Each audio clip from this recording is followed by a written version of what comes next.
Title: जलपरी और पिशाच। समुद्र की गहराइयों में बसी थी एक रहस्यमयी और सुंदर जलपरी, जिसका नाम निर्जरा था। निर्जरा की आंखें ऐसी थीं जैसे सागर के सबसे नीले कोनों में बसा हुआ रहस्य। उसकी सुंदरता की कहानियां हर जहाज के मल्लाहों तक पहुंच चुकी थीं। कहा जाता था कि वह केवल उन नाविकों को दिखाई देती थी जो सच्चे दिल से समुद्र को मानते थे। पर उसकी एक और पहचान थी। वह अपने समुद्र के साम्राज्य की रक्षक थी। सागर के नीचे निर्जरा का संसार अद्भुत था। रंग बिरंगी मछलियां, झिलमिलाती कोरल की चट्टानें और जादुई रोशनी से सजी समुद्री गुफाएं। वहां एक शांति थी जो केवल निर्जरा ही समझ सकती थी। लेकिन उस शांति के पीछे एक पुराना डर भी छिपा हुआ था। समुद्र के सबसे गहरे और अंधकारमय कोनों में एक पिशाच का वास था, जिसका नाम आशुर था। आशुर कभी इंसान हुआ करता था, लेकिन उसकी लालच और बुरी आत्मा ने उसे एक अभिशप्त पिशाच बना दिया। सदियों पहले उसने अमृता प्राप्त करने के लिए काले जादू का सहारा लिया, लेकिन वह उसे एक राक्षस बना बैठा। अब वह समुद्र की गहराई में बसता था, इंसानी आत्माओं की तलाश में, जिन्हें वह अपने भोजन के रूप में ग्रहण कर सके। आशुर का एक ही उद्देश्य था, समुद्र पर अपना आधिपत्य स्थापित करना और वहां की शक्तियों को अपने काबू में करना।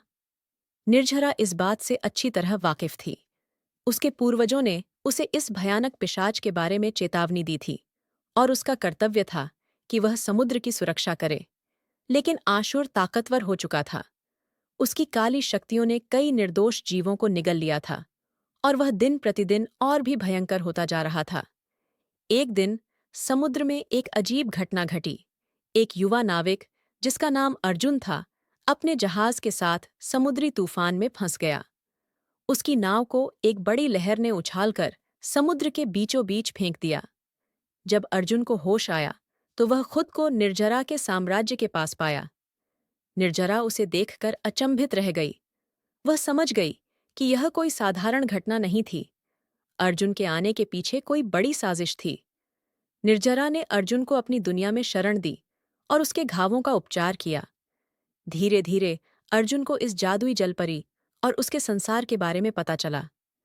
उसे यह भी महसूस हुआ कि वह किसी अनजाने संकट में फंस गया था। आशुर ने अर्जुन को समुद्र में खींचा था। उसकी योजना थी कि वह अर्जुन की आत्मा का उपयोग कर निर्जरा की शक्तियों को चुरा सके। आशुर जानता था कि जलपरी के दिल में अगर प्यार का अंकुर फूट जाए तो उसकी शक्तियां कमजोर हो जाएंगी, और वही समय होगा जब वह निर्जरा को हरा सकता था। अर्जुन को समुद्र की गहराइयों में रहना अब आदत सा हो गया था। वह निर्जरा की मित्रता और उसकी दुनिया के आकर्षण में बंधता जा रहा था। लेकिन एक दिन उसे आसुर का सामना करना पड़ा। आसुर ने अर्जुन के सामने प्रकट होकर उसे अपने इरादों के बारे में बताया। उसने अर्जुन को धोखे से कहा कि अगर वह निर्जरा की शक्तियों को उसके हवाले कर दे, तो वह उसे समुद्र से बाहर निकलने का रास्ता दिखा देगा। अर्जुन एक पल के लिए दुविधा में पड़ गया, लेकिन उसे निर्जरा की मासूमियत और उसकी सच्चाई याद आ गई। उसने आसुर की योजना को नकार दिया और निर्जरा को सारी सच्चाई बता दी। निर्जरा जान गई कि अब उसे आसुर का सामना करना ही पड़ेगा। उसने अपने पूर्वजों की दी हुई प्राचीन शक्तियों को जागृत किया और अर्जुन के साथ मिलकर आसुर का मुकाबला करने की योजना बनाई। आखिरी जंग समुद्र के सबसे गहरे हिस्से में लड़ी गई। आशुर ने अपनी काली जादुई शक्तियों का इस्तेमाल किया, लेकिन निर्जरा की जलमयी शक्तियां उससे कहीं ज्यादा प्रबल थीं। अर्जुन ने भी साहस के साथ लड़ाई में भाग लिया। उसने निर्जरा का साथ दिया और आशुर के काले जादू को कमजोर करने का रास्ता ढूंढा। अंततः निर्जरा ने अपनी सारी शक्ति को केंद्रित करके आशुर को समुद्र की गहराइयों में हमेशा के लिए कैद कर दिया। आशुर के जाते ही समुद्र में फिर से शांति छा गई।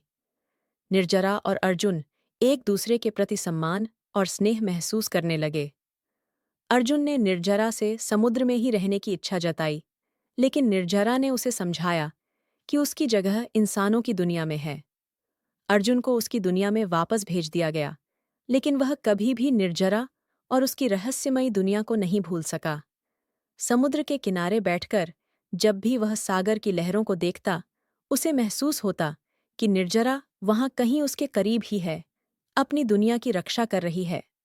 समुद्र की गहराइयों में निर्जरा अपनी दुनिया की रक्षक बनकर शांतिपूर्ण जीवन जीने लगी, लेकिन अर्जुन के साथ उसके संबंध की यादें हमेशा उसके दिल में बसी रहीं।